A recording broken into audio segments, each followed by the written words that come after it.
बाहुबली की धर्मपत्नी देवसेना पर आरोप है कि उन्होंने सेना नायक सेतुपति की उंगलियां काट दी।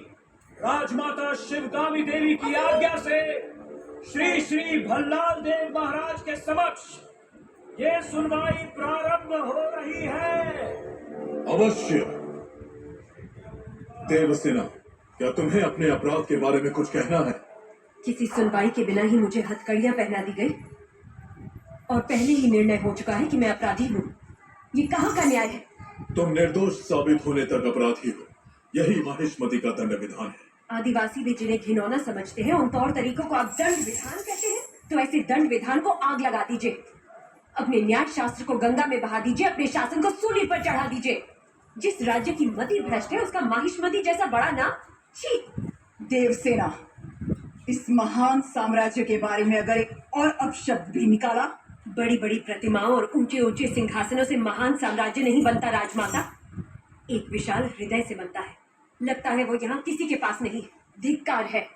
देख लिया महाराज, आपके सामने इतनी निर्लज्जता के साथ बात कर रही हैं, तो सोचिए मेरे सामने आपके बारे में कितनी तुच्छ बातें कही होंगी। सोच के देखिए महाराज।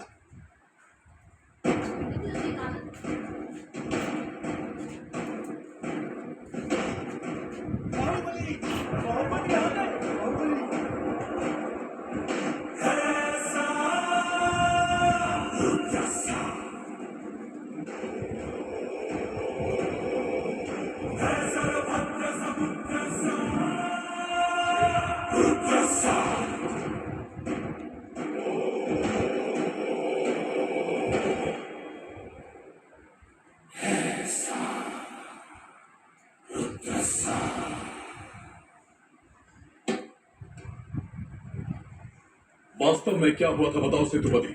शिवालय भक्तों से भरा हुआ था महाराज।